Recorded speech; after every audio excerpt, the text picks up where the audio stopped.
going to be speaking on the bravery of feminine wisdom.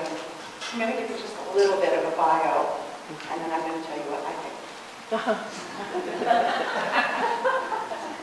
Laura Garber graduated from the University of Montana with degrees in German, liberal studies, and elementary education, and has been farming organically since 1999. She started the Loyal to Local Community and Agriculture Cooperative in 2015 as a way to connect farmers, break down competitive barriers, and bring more locally grown food to the plates of community members. Laura owns and operates Homestead Organics Farm and serves on our council here at CSL.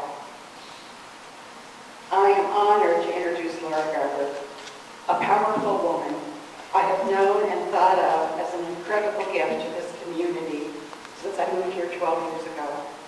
Her brilliance, innovations, and commitment are an inspiration to so many young women finding a model, a kind and ethical and wise mentor who leads by example and knows what she wants and goes after it. Women have this magical substance in their being that has to do with the real mystery of creation, in which life takes on form and takes on human consciousness, and yet remains true to its essential nature. Welcome, Laura Garber.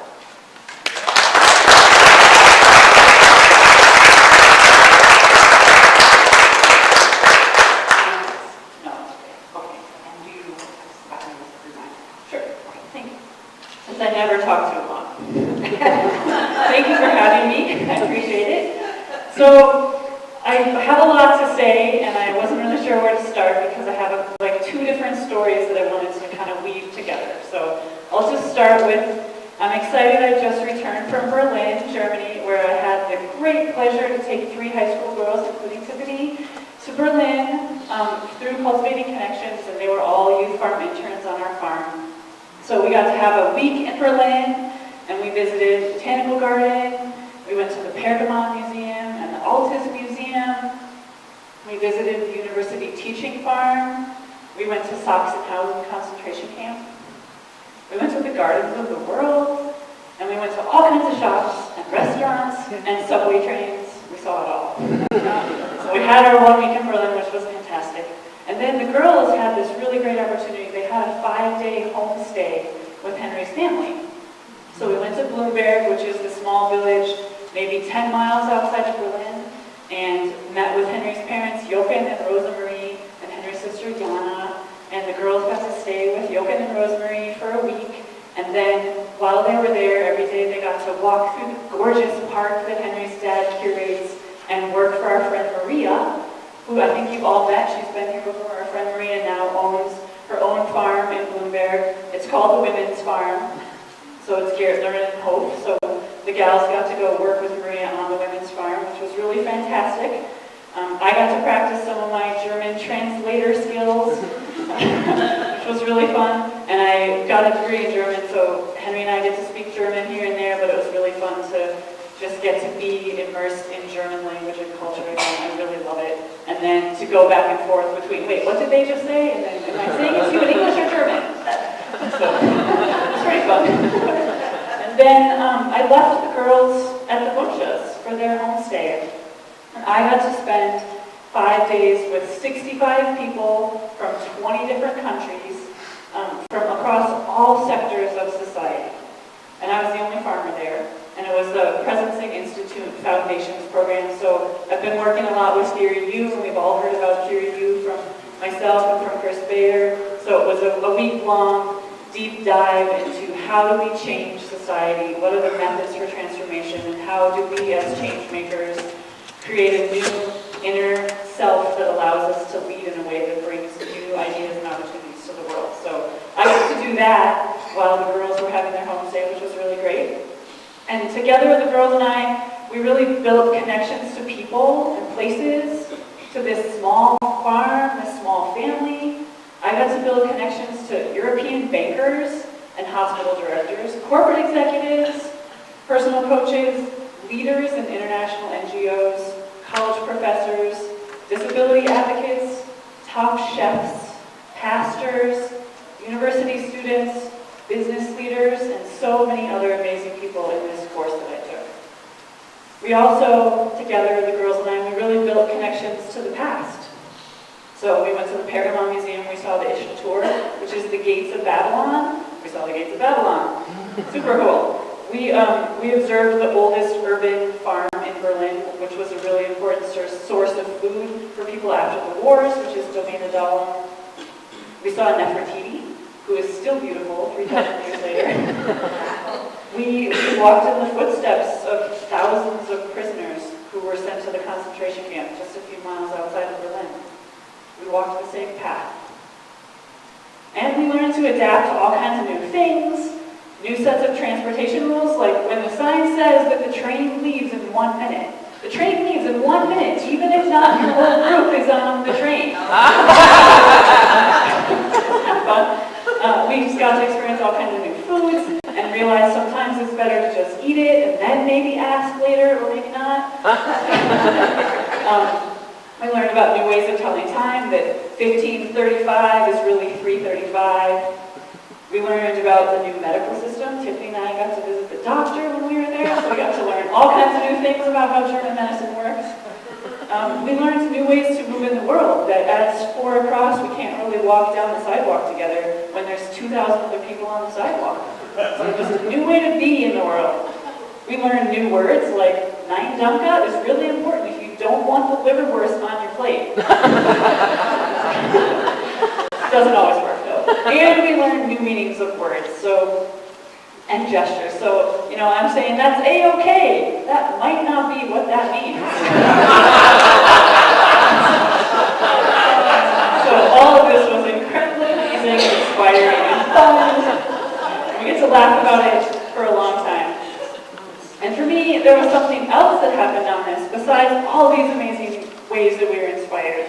Something else that happened at the end of our trip that I think really held an important piece of learning for me in embodying and sharing what we have in the world. So, sure, we've all been on an airplane before, and sometimes there's turbulence, right? It happens.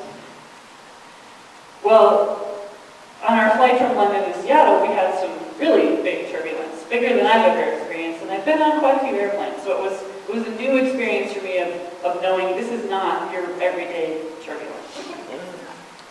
And I think turbulence on an airplane is a super good metaphor right now for the kind of disruption we're experiencing in the world right now. That we are experiencing turbulence right now, and if it's the little kind of low-level turbulence we're all kind of used to on the airplane, maybe they turn the fasten seatbelt sign on, maybe they don't, but it's fine, we can kind of ignore it. Well, that's not the kind of turbulence we're having, that's not the disruption we're experiencing right now in the world. We're having major turbulence, but we've kind of forgotten what it feels like to be in major turbulence, and where we are as people and how we can step into that future of turbulence in a way that leads us forward into a future that supports life. So, as I'm sitting on the plane and there's this big turbulence happening, well, first they turned the fasten seatbelt sign on, and it was really still. That's always a bad sign, right? And then a few minutes later, they asked all the servers to please stop serving drinks and to sit down. Also, that's interesting. So then suddenly it gets really, really bumpy. In my logical brain, it says, 99.5% of turbulence is totally benign. Totally fine. But then the other part of my brain says, but this is like the turbulence I've ever had before. This is really weird. And then, we just lost like 500 feet in elevation instantly. That's okay, my logical brain is going back to 99.5% is fine. So then I can kick into this other kind of being in my brain of being curious. So now I'm thinking, we're flying over Greenland. So I wonder what's happening. Is it something with the ice sheets and the ocean? Or what's making this atmospheric disturbance? Because I'm curious, why is this happening? It's blue sky outside. It's not like we're flying through a storm. So that's super interesting. I kind of want to learn more about that. Then my heart kicks in, and my heart says, wow, those passengers are freaking out. It kind of bothers me. And this wasn't my thought, but I could see where your heart could lead you to I even hate them for freaking out. lacking empathy for someone that's in a position of really just being scared. But then there's this opportunity to have an open heart and really have compassion for those other passengers. Maybe some of them just were asleep and they woke up from a nice nap to this suddenly loss of altitude, or who knows what's happening with them. So we have an opportunity to have this open heart towards what this disruption in the world or the disruption right now in the airplane means for other people. Then kind of moving into my open will, which is the place from which I want to step into the world. So I could be saying like, oh, I'm afraid, and I'm blaming the pilot, or I'm blaming the other passengers for making me feel afraid. And maybe I'm just going to eat a lot right now, or I'm going to rip out my fingernails, or I'm going to watch TV right now to just forget what's happening and really ignore it. Or maybe I'm going to talk really loud. But whatever I'm going to do, I'm going to ignore that there is a disruption happening right now. Which you can kind of do, except when you're actually really shaking. So then there's other part of our will, for me, this other part of my will that was able to come forth of, well, I have to be courageous, and I can be courageous. I chose to get on this airplane. And so this is part of my trip, was I got on the airplane, and I can't do anything about it right now. And it is what it is. So I may as well just appreciate that I've had the opportunity to take a trip, and right now part of my trip is learning to be okay with disruption. And so from that, acting with courage in a moment where my open will really wants to bring forward the future that I want, which for me at that moment was, wow, I know everyone dies, but I'd rather not that be today for me. So that's where I was with that. And then really going back to being curious again about the atmosphere, finding bravery, and really wanting to share that. So there was a woman sitting next to me who was gonna freak out. Like, she was on the verge of, I could see her starting to scream because she was so scared. And I think if she had started screaming, I think a lot of people might have started screaming. It was just that kind of atmosphere where there was, you could tell there was a lot of absencing from what was happening, but people were just on the edge of freaking out. And it also was really visible. They turned the fasten seatbelt sign off after it was still really bumpy, but not so crazy, and there was immediately like 20 people in line for the bathroom. There was a lot going on. So really, in this world now, we're experiencing this kind of big disruption. It's not just a little bumpy ride. It's massive turbulence we have right now, and it's a big deal. This is really important. So what can we do about it? Well, we can cultivate our strength and bravery to stay with it and decide not to be in distraction or to be absencing or to hate or fear or blame or to do self-destructive things. We can choose to really find bravery. And so how do we cultivate this strength and bravery? And how can we have this open mind of, being curious? How can we have this open heart about having empathy towards other people and other parts of the planet? And how can we really have this open will towards the future that wants us to succeed as humans and to flourish on this planet? What do we do? So I want to offer celebrating the divine feminine energy meditation for us. So really what I want to offer is the goddess warrior meditation. And you hear the warrior meditation, and maybe you think of a yoga move of the warrior, and what I'm really thinking of is the warrior, the brave part of the warrior. That there's the warrior that maybe is going out to get someone, but there's the bravery of the warrior that's here to defend and protect and hold up and keep together.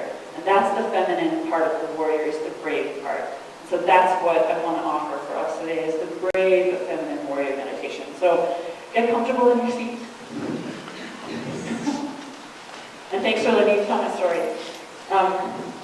So really it's with the face of this brave goddess warrior that we're entering into this meditation. So just take a deep breath and take a moment to connect with yourself. And now I want you to put your hands on that place where your torso and your legs come together. It's like directly under your hip bones.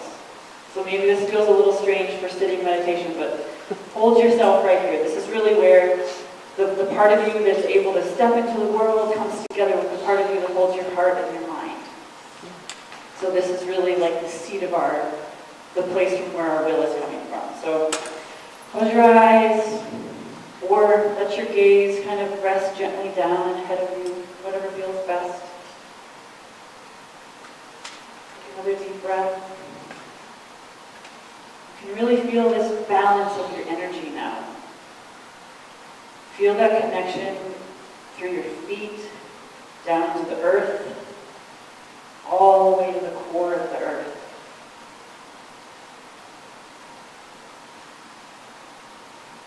Now feel the connection from the top of your head out into the body of the universe, the heavens.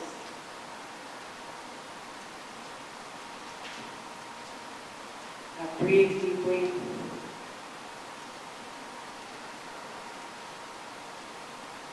Really set that energy into a balance between deep in the core of the earth and off into the heavens.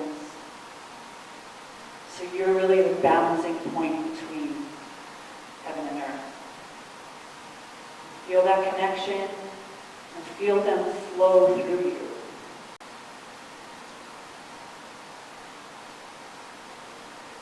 Now switch on the heart light.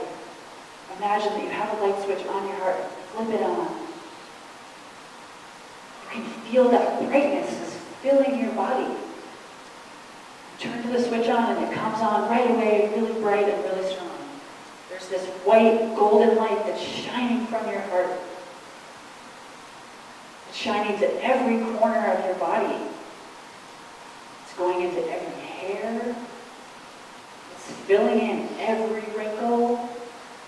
Even your fingertips, they're tingling with light. Feel the fullness of this heart light, this balanced earth and heaven and heart light. Now, be genuine. Be genuine.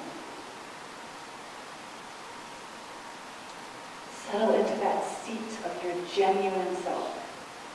Maybe it's somewhere between your navel and the bottom of your breastbone.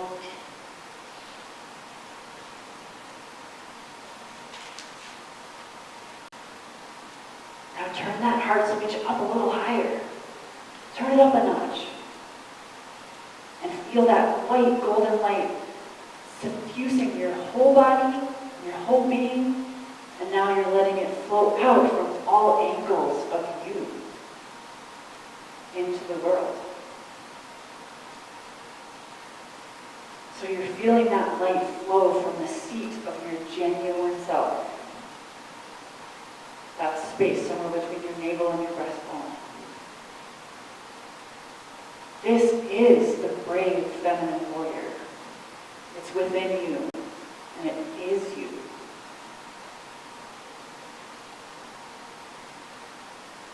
So you can connect with bravery to the future. You're connecting to the future that wants to emerge through you and for you and through the goodness of humanity as nature, which you are. And this brave feminine warrior spirit, this energy, is moving through you for the future goodness of all of nature. You are the brave feminine warrior. You dissipate fear and doubt.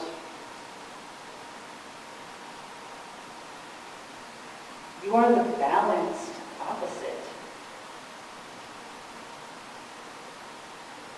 And you are brave, open will.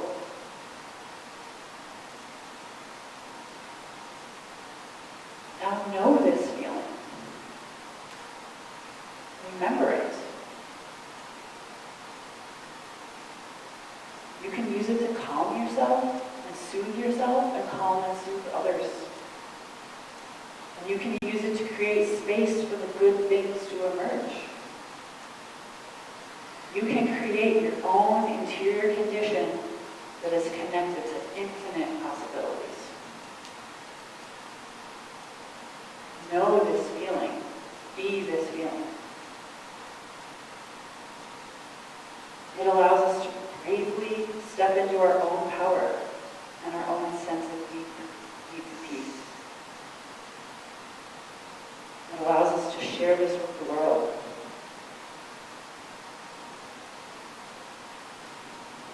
So be brave. Step with bravery into the new future of possibilities.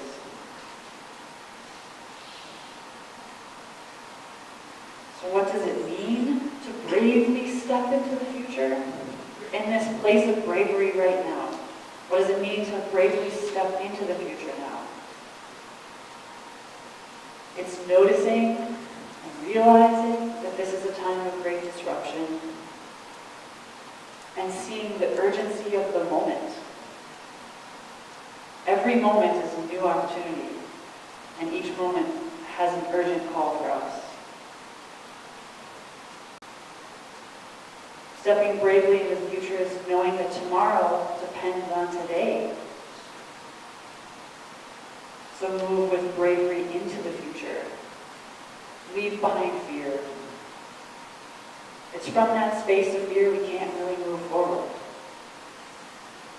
So this bravely stepping into the future means trusting, and it means being attuned to the beauty of nature, and to know that we are nature.